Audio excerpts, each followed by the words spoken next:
歡迎嚟到百色學堂，我係孖天央楊雲峰律師。2012年10月1號本來應該係一個普天同慶、好開心嘅日子，但係喺香港南丫島西北邊嘅海域，一場突如其來嘅撞擊，淨係用咗118秒，就令到一艘本來滿載歡欣，諗住去睇煙花匯演，屬於港燈嘅街道沉沒咗，39人不幸罹難。轉眼10幾年過去啦。期間有獨立調查委員會嘅報告，亦都有船長因而坐監，但係家屬一直都有個問題解唔開，就係點解架船會沉得咁快嘅呢？點解嗰度關鍵嘅水密門又會無端端消失呢？直到2026年嘅1月，死因裁判法庭交出咗死因裁決。呢次嘅法庭傳召咗84位證人，好仔細咁審視咗已經泛黃嘅關於船隻嘅設計圖紙。但係當個判決讀到一半嘅時候，家屬反而冇釋懷，仲要憤然離場，覺得俾人踩多兩腳。咁到底發生咩事呢？死因庭其實有幾大嘅權力，今日就同大家揭開南丫4號沉沒背後嘅原因，同埋講下點解法庭一句不切實際會令到家屬徹底失望。呢個就要由撞擊開始講起。嗰日8點24分，海泰號高速撞咗南丫4號嘅左後方。根據法庭嘅文件，南丫4號喺短118秒之內就垂直下沉，船尾插咗落去海床，淨係得翻船頭露出海面。點解會沉得咁快呢？呢個就係死因庭要揾出嚟嘅重點。我哋可以睇下呢一張圖，呢個就係南丫4號船尾嘅結構，最尾嗰格係舵機房，而隔籬就係油箱房。按常理，呢兩個房間之間應該要有一道水密門，即係一道可以完全隔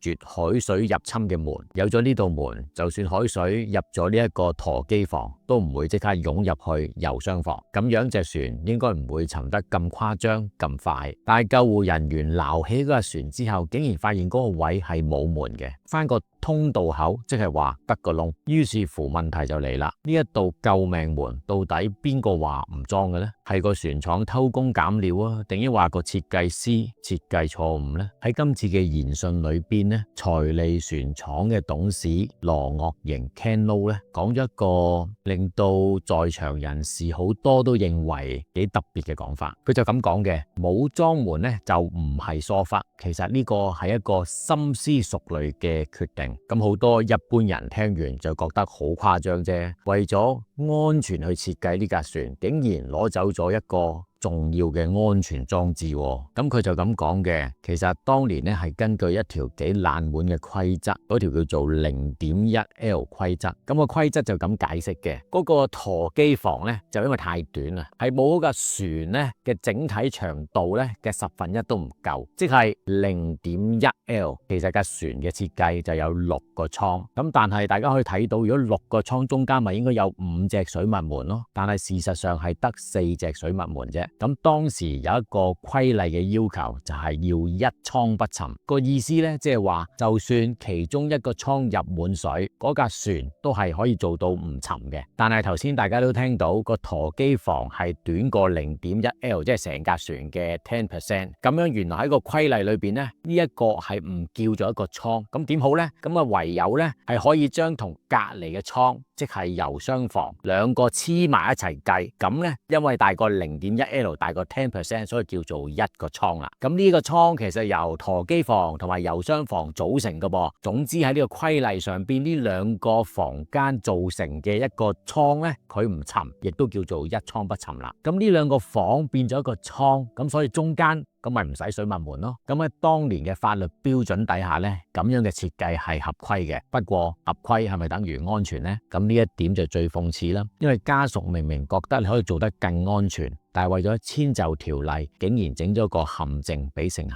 如果話呢個設計已經充滿爭議，咁之後出場嘅計錯數事件，可以話係一個大型職場卸膊連環戲。法庭文件提到一個關鍵人物，負責計穩定數據嘅繪圖員張福初，佢喺1996年計數嘅時候犯咗2個大錯。第一，佢以為嗰度係水密牆；第二，佢完全唔記得0.1L 規則。佢喺庭上邊都認咗話自己真係疏忽，但係佢就話當時嗰啲圖咧就好混亂，睇唔到咧嗰度其實算唔算係水密，咁就索性假設係咯。佢心諗反正交到去上司度，上司都會 check 噶啦，如果錯咁咪幫我改咯。咁呢位上司又點講呢？佢話自己雖然係工程經理，但係其實主要都係搞行政嘅，唔係識得咁多技術細節嘅，咁啊將個波又推返俾繪圖員咯噃。嗱，喺心理學有一個術語咧，就叫做責任稀釋。繪圖員覺得上司會睇，上司又覺得繪圖員識做，海事處又覺得船廠交得嚟嘅嘢應該冇問題啦。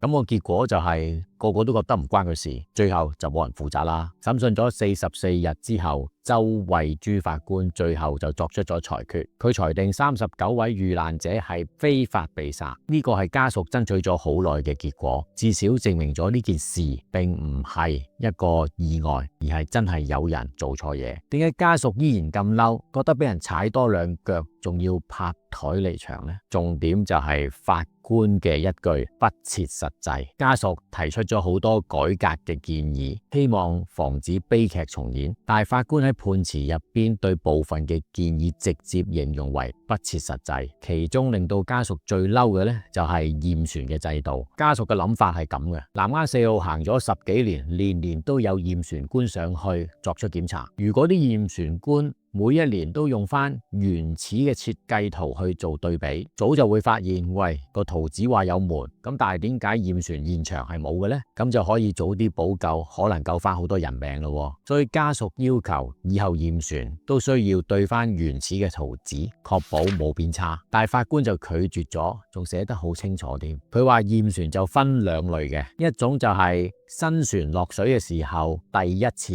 檢驗，另一種就係每年嘅定期檢驗。法官認為定期檢驗係去睇下架船到底有冇生鏽啊、老化、救生衣夠唔夠，而唔係要驗船官每年都翻去翻查翻嗰個原始設計圖，好似考古咁樣去查一輪。咁樣喺操作上邊係不切實際，亦都唔現實嘅，亦都唔係呢個制度嘅原意。咁就佢用咗個比喻，就好似大家每年都去驗車咁樣，咁驗車師傅都係驗個剎車皮啊、輪胎啊等等嘅啫，佢又唔會去研究 Toyota 個底盤設計咧係啱唔啱嘅。但係喺家屬嘅角度，佢哋正正就係覺得驗船同埋圖紙分得太開，啲程序變晒走過場，所以先至會錯到今日。呢家法庭仲話驗圖紙太麻煩唔實際喎。咁如果你係當事人家屬，你又會有咩感覺呢？咁講到呢度，好多人都會問，搞咗咁大壇嘅研訊，揾咗咁多證人，死因裁判庭其實有咩實際嘅作用呢？佢嘅角色好簡單，佢唔係審犯，亦都唔係去判人賠錢，主要做緊係2件事。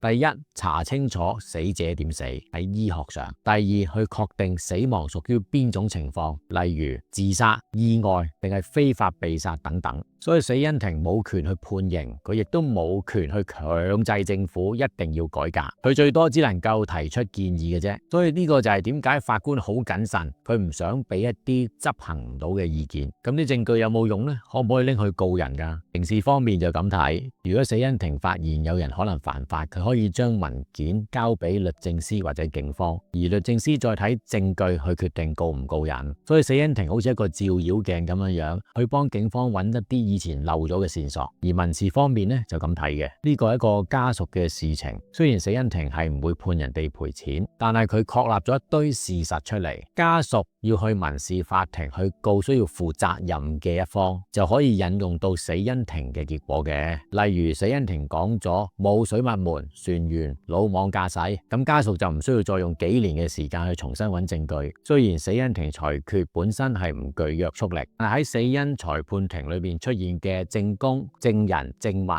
可以喺民事訴訟中被引用同埋被承認嘅，作為支持疏忽或者責任嘅證明。咁咧，佢哋打官司嘅門檻就會大大降低咗啦。成個案件南丫海難嘅死因研訊，俾咗個法律上嘅答案，確認咗非法被殺。對於某啲家屬嚟講，佢哋追求嘅係制度上邊嘅公義，似乎仲有啲距離。今次案件就講到呢度，你又點樣睇南丫海難死因庭呢個裁決？你又覺得法庭講嘅呢一句不切實際又有冇道理？留言話俾我知你嘅諗法。如果中意我哋 channel，記得 comment、like、share 同埋 subscribe 訂閱。